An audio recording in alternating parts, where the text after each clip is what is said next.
പിതാവിനും പുത്രനും പരിശുദ്ധ റൂഹായിക്കും സ്തുതി, ആദ്യം മുതൽ എന്നേക്കും തന്നെ ആമേൻ. ഇന്ന് ഡിസംബർ 10 ബുധൻ.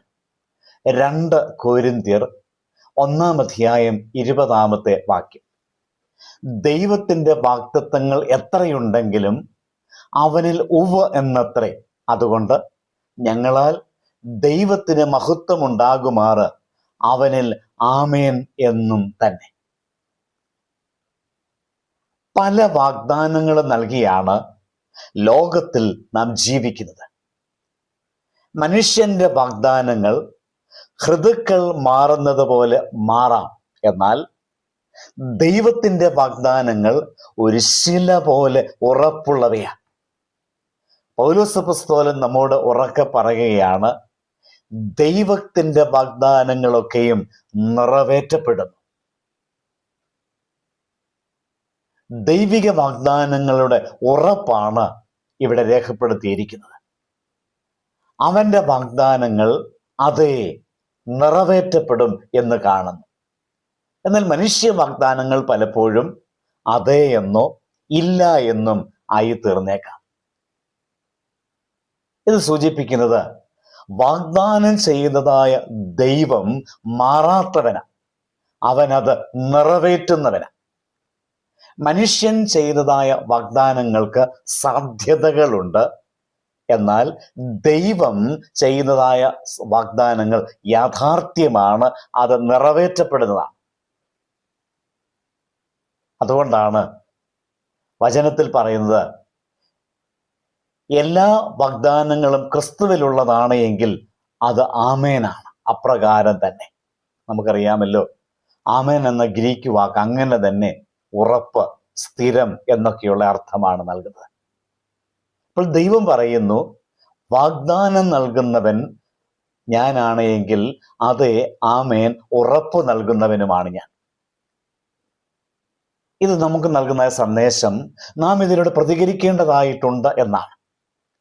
ദൈവിക വാഗ്ദാനങ്ങൾ എൻ്റെ ജീവിതത്തിലേക്ക് പ്രവഹിക്കുവാൻ ദൈവത്തിൻ്റെ സന്നിധിയിൽ ഞാൻ ആമേൻ എന്ന് പറയേണ്ടതായിട്ടുണ്ട്. അത് ദൈവത്തിന് മഹത്വം കിട്ടുവാനായിട്ടാണ് നാം ജീവിച്ച് ആമേൻ പറയുവാൻ സാധിക്കണം. ദൈവത്തിന്റെ മഹത്വത്തിനായി നാം പ്രവർത്തിക്കേണ്ടതുണ്ട്. അതായത് ദൈവ വാഗ്ദാനങ്ങളുടെ നിറവേറ്റൽ നമ്മുടെ ജീവിതത്തിന്റെ മഹത്വത്തിനായിട്ടല്ല, ദൈവത്തിന്റെ മഹത്വമാണ് അവിടെ വെളിപ്പെടുന്നത്. അത് നമ്മൾ ആഗ്രഹിക്കുന്നത് സാക്ഷ്യ രൂപത്തിലുള്ളതായ ഒരു ജീവിതം, ഉറച്ചതായ ഒരു വിശ്വാസം, പ്രാർത്ഥനയിലും തീരുമാനങ്ങളിലും ദൈവ മനസ്സിനെ മുൻനിർത്തിയുള്ളതായ പ്രവർത്തനങ്ങൾ ഇവയാണ്. ഇവയെല്ലാം നമ്മുടെ ജീവിതത്തെ ദൈവത്തിൻ്റെ മനസ്സിനോട് ചേർത്ത് അപ്രകാരം തന്നെ ആമേൻ എന്നതായ നിലയിൽ ആക്കുകയാണ്. ഒരു കാര്യം ശ്രദ്ധിക്കേണ്ടതുണ്ട്, വാക്കുകളിൽ മാത്രം പോരാ ഈ ആമേൻ, ജീവിതത്തിലും ആമേൻ പറയുവാൻ, ദൈവത്തിൻ്റെ തീരുമാനങ്ങളോട് ആമേൻ അപ്രകാരം തന്നെ എന്ന് പറയുവാൻ നാം നമ്മുടെ ജീവിതത്തെ ക്രമീകരിക്കേണ്ടതായിട്ടുണ്ട്.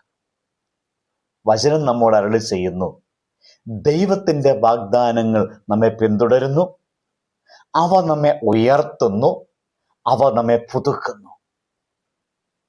മനുഷ്യ വാഗ്ദാനങ്ങൾ ചിലപ്പോൾ തകർച്ചകളായേക്കാം, എന്നാൽ അതിൽ ഉയർന്നു നിൽക്കുന്നത്, അതിൽ നിന്നും ഉയരത്തിലുള്ളത് ദൈവത്തിൻ്റെ വാഗ്ദാനങ്ങളാണ്. ആ വാഗ്ദാനങ്ങൾ സ്വീകരിക്കുവാനുള്ളതായ ഒരു ഒരുക്കം നമ്മുടെ ജീവിതത്തിൽ ആവശ്യമാണ്. അപ്പോൾ നമ്മുടെ വേദഭാഗം നമ്മോട് പറയുന്നു, കർത്താവേ, എൻ്റെ ജീവിതത്തിൽ നിന്റെ വാഗ്ദാനങ്ങൾ നിറവേറ്റപ്പെടണമേ എന്ന് പറഞ്ഞ് ആമേൻ പറയുന്നതായ ഒരു ജീവിത ശൈലിയെ നാം നമ്മുടെ ജീവിതത്തിൽ അനുവർത്തിക്കേണ്ടതായിട്ടുണ്ട്. ദൈവം നൽകിയതായ വാഗ്ദാനങ്ങൾ അത് നടക്കാതെ പോകുന്നില്ല. കാരണം ദൈവം വാഗ്ദാനങ്ങൾ നൽകുമ്പോൾ അത് നിറവേറ്റുന്നവനും കൂടെയാണ്. ദൈവിക വാഗ്ദാനങ്ങൾ നമ്മിൽ നിറവേറ്റപ്പെടുവാൻ നമ്മുടെ ഒരു ആമേൻ ദൈവം ആഗ്രഹിക്കുന്നുണ്ട്.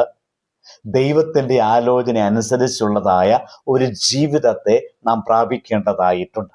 അപ്പോൾ നമ്മുടെ ജീവിതത്തിൻ്റെ പ്രത്യേകത, ദൈവത്തിൻ്റെ ആഗ്രഹങ്ങൾ, വാഗ്ദാനങ്ങൾ നിറവേറ്റപ്പെടുവാനായിട്ടുള്ള ഒരു ജീവിതമാണ്. അതിനുവേണ്ടി നമുക്ക് ശ്രമിക്കാം, നമുക്ക് പ്രാർത്ഥിക്കാം. പരിശുദ്ധനായ ദൈവമേ, നിന്റെ വാഗ്ദാനങ്ങൾ ഉറപ്പും സത്യവുമാണ് എന്ന് ഞങ്ങൾ സമ്മതിക്കുന്നു.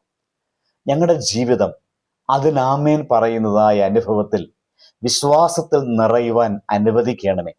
കർത്താവായ യേശുവിലൂടെ ഓരോ വാഗ്ദാനവും ഞങ്ങളുടെ ജീവിതത്തിൽ സഫലമാകുവാൻ ഞങ്ങളെ ഒരുക്കണമേ. ആമേൻ.